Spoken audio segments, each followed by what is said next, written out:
ప్రస్తుతం మనతోటి పిఓడబ్ల్యూ సంధ్యక గారు ఉన్నారు. అడిగి తెలుసుకుందాం. అక్క ఎందుకు వ్యతిరేకించాల్సి వస్తుంది ఈ 72వ అందాల పోటీలు? ఎందుకంటే మొట్టమొదటిసారిగా తెలంగాణకు రాబోతుంది. ఇక్కడ టూరిజం స్పాట్స్ ఎక్కువ ప్రపంచానికి పరిచయం చేస్తున్నామని ప్రస్తుతం మన ప్రభుత్వం చెప్తుంది. ఎందుకు వ్యతిరేకించాల్సి వస్తుంది? ఈ 72వ ఎడిషన్ మిస్ వరల్డ్ పోటీలని తెలంగాణ ప్రభుత్వమే పూనుకుని నిర్వహించడం సిగ్గుచేటైన విషయం. మిస్ వరల్డ్ సంస్థ జూలియా మోర్లీతో కలిసి తెలంగాణ ప్రభుత్వం టూరిజం శాఖతో ముడిపెట్టి ఈ పోటీలను నిర్వహిస్తుంది. మిస్ వరల్డ్ సంస్థ అనేది ఒక కార్పొరేట్ సంస్థ. వాళ్ళ చరిత్ర అంతా కూడా మార్కెట్ల విస్తరణ ఎక్కడ అవసరమో అందాన్ని అక్కడ గుర్తించారు, కిరీటాలు అక్కడే పెట్టారు. ఇప్పుడు ఫ్యాషన్ రాజధాని అయిన ఫ్రాన్స్లో, ప్యారిస్లో, ఇంగ్లాండ్లో, లేకపోతే లాస్ ఏంజల్స్, ఇవన్నీ కూడా హాలీవుడ్ సెంటర్లు, న్యూయార్క్, వాషింగ్టన్, ఇటువంటి కేంద్రాలలో ఫ్యాషన్ రాజధానులు ఉన్నాయి ప్రపంచంలో. యూరోపియన్ కంట్రీస్లో కానీ ముఖ్యంగా ప్యారిస్ లాంటి అక్కడెక్కడ కిరీటాలు పెట్టాలా అంటే ఈ కిరీటాలు పెట్టడం వెనుక ఉండే కుట్రని మనం అర్థం చేసుకోవాలా. ఈ కిరీటాలు పెట్టడం అంటే మార్కెట్లను కొల్లగొట్టడం, స్త్రీలని అందాల ఉత్పత్తులు ఉపయోగించే సాధనాలుగా మరల్చడం, వాళ్ళ జీవితాల మీద సౌందర్యం చుట్టూ ఉండే అనేక అంశాలని వాళ్ళ జీవితాల్లో ప్రధానమైన అంశంగా మార్చడం. అంటే కాస్మెటిక్ ప్రపంచానికి, అంటే ఇవాళ కార్పొరేట్ల మార్కెట్లలో కాస్మెటిక్ మార్కెట్ అదొక పెద్ద మార్కెట్. సో ఎక్కడైతే ఈ మార్కెట్ విస్తరణ అవసరమో అక్కడే వాళ్ళు గుర్తిస్తున్నారు. దానిలో భాగమే దక్షిణాఫ్రికాలో వరుసగా కొన్ని దేశాలు రాణులుగా గుర్తించారు. Venezuela, Latin America, Brazil, Argentina, Philippines, అంటే మన ఏషియన్ కంట్రీస్ కానీ, సౌత్ ఆఫ్రికన్, కొన్ని గల్ఫ్ కంట్రీస్, ఇవన్నీ కూడా ఎందుకు వాళ్ళు స్త్రీలని ముందుకు తెస్తున్నారు అనేది చూస్తే వాళ్ళ మార్కెట్ల టైఅప్స్ విస్తరణ సరిపోతుంది, అర్థం చేసుకుంటే ఉంటుంది. ఇంకో విషయం, వీళ్ళకి నిజంగా భారతీయ మహిళలు అందాల రాణులు, అందగత్తెలు అనే గౌరవం ఉంటే మొట్టమొదటి మిస్ వరల్డ్ కిరీటం రీటా ఫారియాకి పెట్టారు, డాక్టర్ రీటా ఫారియా. ఆమెని వియత్నాంలో యుద్ధం చేస్తున్నటువంటి అమెరికన్ సైన్యాన్ని ఎంటర్టైన్ చేయడానికి వెళ్ళమని ఆదేశిస్తే అసలు మిస్ వరల్డ్కి అమెరికా సైన్యాన్ని ఎంటర్టైన్ చేయాల్సిన అవసరం ఎక్కడుంది? నేనేదో సరదాగా నేను ఒక డాక్టర్ని, మీరు వియత్నాంలో యుద్ధం చేయడమే అన్యాయం, అదొక అక్రమం. మళ్ళీ దాంట్లో పోయి నేను అమెరికన్ సోల్జర్స్ని ఎంటర్టైన్ చేయాలా? నేను చెయ్యను అంటే, అయితే నీకు ఎందుకు కిరీటం పెట్టావు, నువ్వు కిరీటం పడేయాలని గుంజుకున్నారు. ఆమె కూడా పడేసి వెళ్ళిపోయింది. ఆ తర్వాత 66 నుంచి మళ్ళీ 94 నూతన ఆర్థిక విధానాలు ప్రవేశపెట్టి అతిపెద్ద ఇండియన్ మార్కెట్ చైనాకి వెళ్ళడానికి వీళ్ళకి లేదు. ఎందుకంటే వాళ్ళని వాళ్ళే తయారు చేసుకుంటారు, చూసుకుంటారు. అక్కడ సామ్రాజ్యవాద వస్తువులను కానీ సామ్రాజ్యవాద మార్కెట్కి కానీ అక్కడ ఉండదు. వాళ్ళు ప్రపంచమంతా విస్తరిస్తారు కానీ వాళ్ళు రానియరు, ఫేస్బుక్తో సహా రానియరు. అటువంటి చోట ఇక నెక్స్ట్ అతిపెద్ద దేశంగా మన మీద వాళ్ళు కన్నేసి దృష్టి పెట్టి ఒకే సంవత్సరం miss world, miss universe Aishwarya Rai, Sushmita సేన్లను ప్రకటించి ఇక అప్పటి నుంచి ఐశ్వర్యరాయ్ టు మనుషి చిల్లర్ ఒక 10 మంది, సుస్మితా సేన్ నుంచి హర్జీత్ సిద్ధు ఒక 10 మంది మిస్ యూనివర్స్ని ఎంచుకుంటూ పోయారు. వీటి చుట్టూ ఈ సౌందర్యాత్మక హింసతో ముడిపడిన అనేక అంశాలని భారతదేశంలో మొట్టమొదటిసారి 96లో Amitabh Bachchan Corporation Miss World పోటీలు నిర్వహించింది బెంగళూరులో. అప్పుడు మేమంతా కూడా ప్రొటెస్ట్ చేసాం. మేమే కాదు, దేశవ్యాప్తంగా అనేక సంఘాలు, వేలాది మంది ఆ ప్రొటెస్ట్లలో పాల్గొన్నారు. మన తెలుగు రాష్ట్రం నుంచి మేము 150 మంది అరెస్ట్ కూడా అయ్యాము. ఆ సందర్భంగా మమ్మల్ని 3-4 రోజులు జైళ్ళల్లో పెట్టి బస్సుల్లో అటు ఇటు తిప్పారు. అందుకని మేమేమంటున్నామంటే మిస్ వరల్డ్ని కాన్సెప్షువల్గానే, సైద్ధాంతికంగానే మేము వ్యతిరేకిస్తున్నాం. ప్రపంచంలో మిస్ వరల్డ్ పోటీలకి వ్యతిరేకత ఎక్కడా లేదంటే అది చాలా తప్పు. ఎందుకు వ్యతిరేకిస్తున్న వైపు సంపద తెలంగాణకు వస్తుంది, తెలంగాణ సాంస్కృతిక సంప్రదాయాలు ప్రపంచవ్యాప్తంగా చాటి చెప్తామని ప్రభుత్వం చెప్తూ వస్తుంది. దాదాపు 8 చోట్ల నిర్వహిస్తుంది ఈ కార్యక్రమాన్ని. ఎందుకు వ్యతిరేకించాల్సి వస్తుంది ఇవన్నీ జరుగుతున్నాగా కూడా? ఈ 8 చోట్ల ఈవెంట్లు జరపచ్చు. మే 10 నుంచి మే 31 వరకు గ్రాండ్ ఫినాలే తోటి ముగిస్తాయి. వీళ్ళ బికినీ కంటెస్ట్లు, లేకపోతే వీళ్ళ రకరకాల కంటెస్ట్లలో తెలంగాణ సంస్కృతికి కానీ, తెలంగాణ సాంప్రదాయాలకు కానీ, తెలంగాణ పిండి వంటలకు కానీ స్పేస్ ఉండదు. ఎందుకంటే ఫిలిప్పీన్స్లో జరిగినప్పుడు, దక్షిణాఫ్రికాలో జరిగినప్పుడు, వెనిజులాలో జరిగినప్పుడు, ఆయా జోహాన్స్బర్గ్లో జరిగినప్పుడు, ఆయా ఇతర కంట్రీస్లో జరిగినప్పుడు ఆ దేశ సాంప్రదాయాలు కానీ ఆ దేశ వస్త్రధారణ కానీ మిస్ వరల్డ్ పోటీల్లో ఎక్కడా కూడా చోటు దక్కలేదు. కాబట్టి మనకి కూడా ఉంటుందని మేము అనుకోవట్లేదు.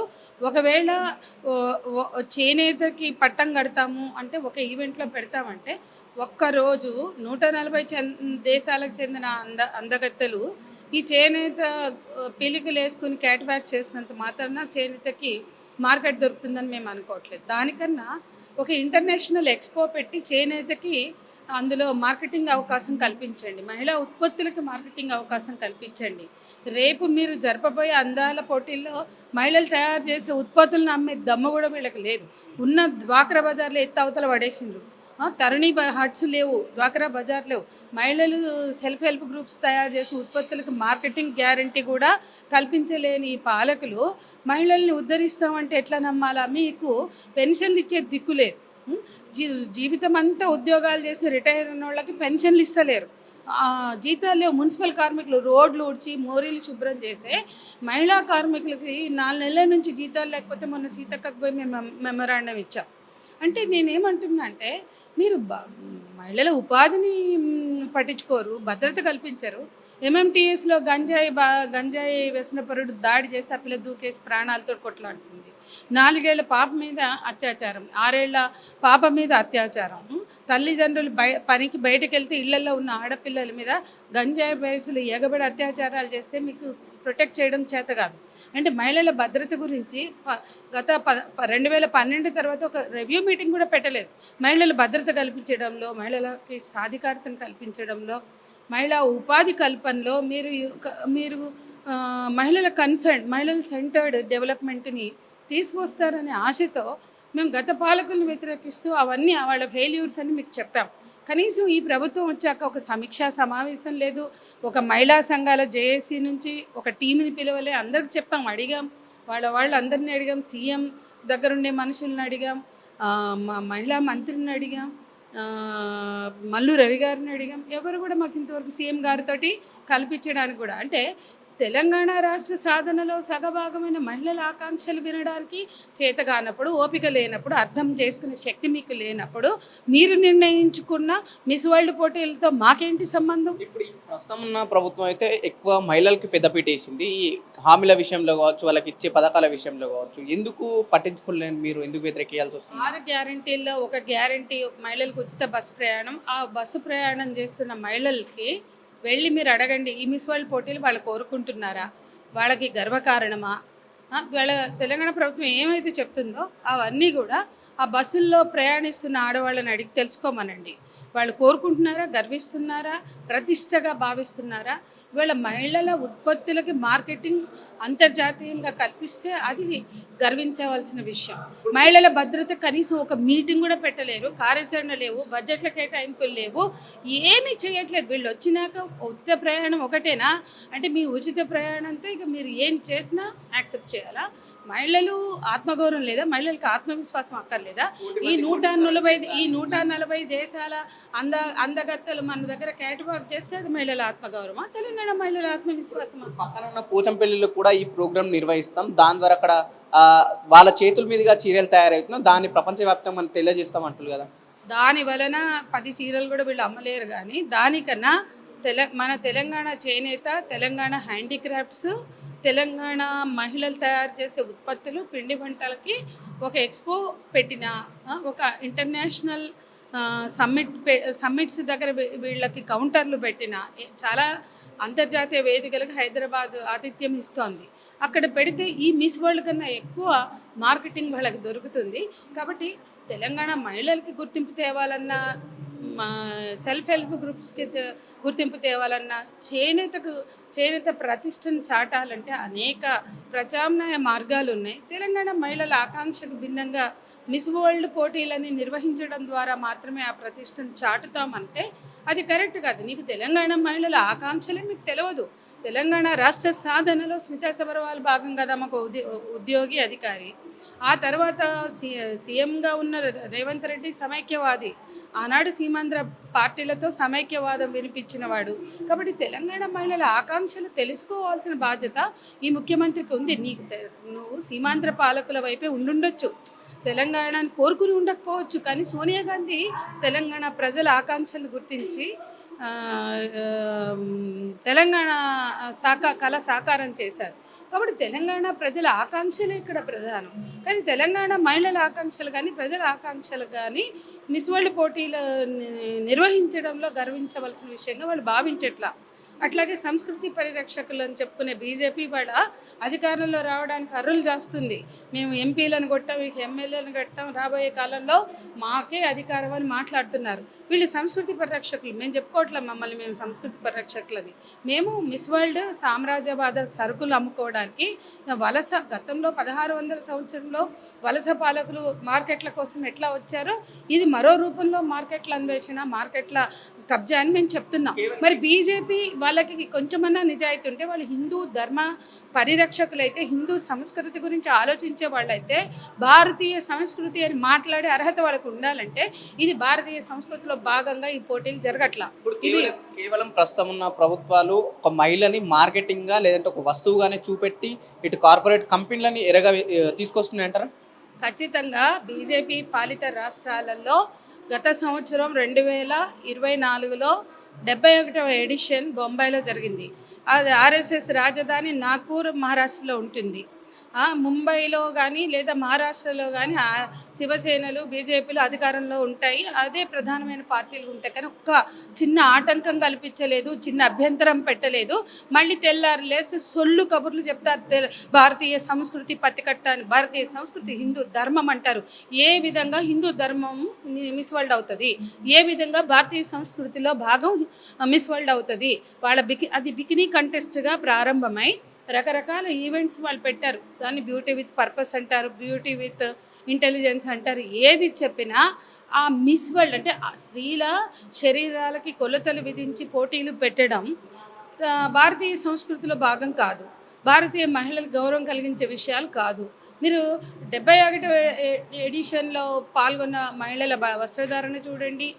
వస్త్రధారణ అంటే నేనేమంటున్నా అంటే ఇక్కడ కేవలం వస్త్రధారణని మనం చర్చనీయాంశం చేయట్లా, కానీ ఆ పోటీలకు ఉద్దేశించినటువంటి థీమ్స్ చూడండి. ఆ థీమ్స్లో మహిళల గౌరవం ఉందా, సాధికారత ఉందా, సంక్షేమం ఉందా, భద్రత ఉందా? ఏదీ లేదు. కాబట్టి పొద్దున్న లేస్తే సంస్కృతి పరిరక్షకులం అనేవాళ్ళు శివసేన, బజరంగ్ దళ్, విశ్వ హిందూ పరిషత్, సంఘ్ పరివారాలు ఎందుకు నోరు మూసుకుని కూర్చుంటున్నాయి? వాళ్ళని అడిగితే మీడియా వాళ్ళు వెళ్ళి మమ్మల్ని మాట్లాడొద్దన్నారు, మాకు పైనుంచి ఆర్డర్స్ అని చెప్తున్నారు.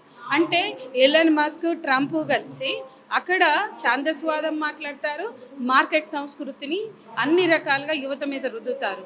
ఇక్కడ అదానీ, అంబానీలు, మోడీ షాలతో కలిసి మార్కెట్లతో అంటకాగుతారు. అంటే ఈ దేశంలో ఆర్ఎస్ఎస్ ప్రారంభమైన నుంచి కూడా బ్రిటిష్ వలసవాదానికి వ్యతిరేకంగా వాళ్ళు పోరాడలేదు, దానికి దాసోహం అంటూనే ఉన్నారు, జీ హుజూర్ జో హుకుం అంటున్నారు. కాబట్టి సామ్రాజ్యవాదులతో పోరాడడం వీళ్ళ లక్ష్యం కాదు, దేశ సార్వభౌమాధికారం వీళ్ళ లక్ష్యం కాదు. దేశ ప్రజల సంస్కృతి వనరుల మీద మనకే ఆధిపత్యం ఉండాలి, అవి దోపిడీకి గురి కావద్దు. మన సంస్కృతి పోతుంది, మన భాషలు పోతున్నాయి, మన ఆహారపు అలవాట్లు పోతున్నాయి. సొల్లు కబుర్లు ఎందుకు రానియకండి. బీజేపీ పాలిత రాష్ట్రాల్లో బర్గర్ కింగ్లు, పిజ్జా హట్లు, పిజ్జా కార్నర్లు తీసి అవతల పడేయండి. అవి మన ఫుడ్డా? మనకు అవసరమా? పొద్దున్న లేస్తే సామ్రాజ్యవాదులకి గులాంగిరి చేసే మత సంరక్షకులు, మత ఛాందసవాదులు ఎవడి మీద రుద్దుతారు? మాకు అక్కర్లేదు. మేము అంటున్నాం, మేము భారతీయ మహిళలకి ఈ మిస్ వరల్డ్ పోటీలతో ఎటువంటి సంబంధం లేదు. ఆ విన్యాసాలు, ఆ పరేడ్లు, ఆ క్యాట్ వాకులతో మహిళల ఆత్మగౌరవం పెరిగేది లేదు, భద్రత పెరిగేది లేదు, మహిళలకు వచ్చే గుర్తింపు అంటూ ఏమీ లేదు. దానివల్ల రీటా ఫారియా కిరీటం గుంజుకున్నట్లే అనేక మంది కాంట్రాక్టులు పెట్టి ఆ కాంట్రాక్టర్లకి భిన్నంగా వాళ్ళు పోతే వాళ్ళని హింసించినట్లే దీని చుట్టూ మార్కెట్ ప్రయోజనాలు ఉంటాయి తప్ప క్రూరమైనటువంటి కార్పొరేట్ల ప్రయోజనాల కోసం అంతగానం అర్రులు చేస్తూ రేవంత్ రెడ్డి సర్కార్ ఎందుకు ముందుకు పోతుంది? ఒకవేళ రేవంత్ సర్కార్ బుద్ధి లేకపోతే కేంద్ర సర్కార్ ఎట్లా ఊరుకుంటుంది? మాట్లాడితే భారతీయ సంస్కృతి అంటున్నారు కదా. మీరు ఈ రాష్ట్రంలో కూడా కాంగ్రెస్, ఆమె సోనియా విదేశీ మహిళ, కానీ ఆమె అంగీకరించలా.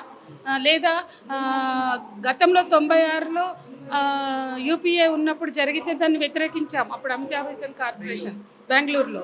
మరి ఈరోజు మీరెందుకు వ్యతిరేకించట్లా? సోనియాని విదేశీ మహిళని మాట్లాడటం కాదు, ఆమె మహిళల భద్రత కోసం 1000 కోట్లు కేటాయిస్తే దాన్ని ఖర్చు పెట్టే చేతగాలది ఈ ప్రభుత్వాలకి. కాబట్టి పాలన ఎవరి కోసం అనేది ముఖ్యం, పాలన ఎవరు చేస్తున్నారు అనేది కాదు. కాబట్టి మహిళల స్వేచ్ఛను గౌరవిస్తారు.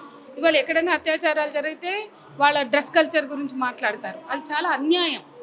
ఆ డ్రెస్ కల్చర్ మాట్లాడేటువంటి ఈ పాలకులు ఈ పోటీలను ఎట్లా అంగీకరిస్తున్నారు? వాలంటైన్స్ డే మన సంస్కృతి కాదు. వాలంటైన్స్ డే అమ్మాయిలు అబ్బాయిలు కనపడితే పెళ్ళిళ్ళు చేస్తామని తెగబడి తెగించి దాడి చేసేవాళ్ళు ఈ పోటీలను ఎట్లా అంగీకరిస్తున్నారు? ఇది ఏ విధంగా భారతీయ సంస్కృతిలో భాగంగా చెప్పదలుచుకున్నారో మేము ప్రశ్నిస్తున్నాం. కేంద్ర రాష్ట్ర ప్రభుత్వాలు ఇద్దరు కూడా మిస్ వరల్డ్ నిర్వహించడం అంటే కార్పొరేట్లకు గులాంగిరి చేయడమే. అందులో భాగమే ఈ పోటీలు. సామ్రాజ్యవాదాన్ని వ్యతిరేకించే సంఘాలుగా, సంస్థలుగా మేము విద్యార్థి యువజన సాంస్కృతిక కుల నిర్మూలన సంఘాలు మట్టి వాసనతో బతికే ఆడవాళ్ల కోసం, శ్రామిక మహిళా విముక్తి కోసం పనిచేస్తున్న సంఘాలుగా వీటిని మేము వ్యతిరేకిస్తున్నాం. రైట్, ఇది పరిస్థితి. ఇక్కడ ఏదైతే సుందరయ్య విజ్ఞాన కేంద్రంలో ఏర్పాటు చేసిన ప్రోగ్రాంలో పూర్తిగా అందాల పోటీని వ్యతిరేకిస్తూ ఇక్కడ ప్రోగ్రాం నిర్వహించడం జరుగుతుంది. దీనికి ఎంతోమంది సభ్యులు వచ్చి, అటు వివిధ పార్టీల నుంచి, వివిధ సంఘాల నుంచి అందరు అభ్యర్థులు వచ్చి దీనికి ఖచ్చితంగా మేము వ్యతిరేకిస్తున్నాం. దీనికి బడ్జెట్ కేటాయించడం ఇది పూర్తిగా ఏదైతే అసందర్భం అని చెప్పేసి ఇటు వాళ్ళు చెప్పడం జరుగుతుంది. దీనివల్ల తెలంగాణకు ఎటువంటి లాభం లేదు, దీనివల్ల కేవలం నష్టమే. తెలంగాణ సాంస్కృతిక సాంప్రదాయాల మీద దెబ్బపడే అవకాశం ఉందని చెప్పేసి ఇక్కడ ఉన్న వాళ్ళు చెప్పడం జరుగుతుంది. ఏదైతే చేనేత రంగాన్ని మేము అభివృద్ధి చేస్తాం దీని ద్వారా ఒకవైపు ప్రభుత్వం చెప్తుంది, కానీ ఇక్కడికి వచ్చిన వివిధ సంఘాల మహిళలు కావచ్చు, వివిధ సంఘాల నాయకులు మాత్రం అది ఎప్పటికీ ఇట్లాంటి ప్రోగ్రామ్స్ వల్ల అది ఎప్పటికీ వీలు కాదు. మీరు దాన్ని ఎక్కడైతే అభివృద్ధి చేయాలంటే దానికి సపరేట్ బడ్జెట్ కేటాయించారో దాన్ని ఏదైతే ఎక్కడైతే నేషనల్ ఎక్స్పో ప్రోగ్రామ్స్ లాంటి దాంట్లో దీన్ని పెట్టని అని చెప్పేసి పిఓడబ్ల్యూ సందేక గారు కూడా ప్రధానంగా చెప్పడం జరిగింది. చూద్దాం ఎంతవరకు ప్రభుత్వం వీళ్ళ విషయాలు, వీళ్ళ మీటింగ్స్ పట్టించుకుంటుంది. నిజంగానే 72 మిస్ వరల్డ్ పోటీల వల్ల తెలంగాణకి ఎటువంటి లాభం ఉంటాయనే విషయాలు కూడా మనం కాస్త వేచి చూడాల్సిన అవసరం ఉంది.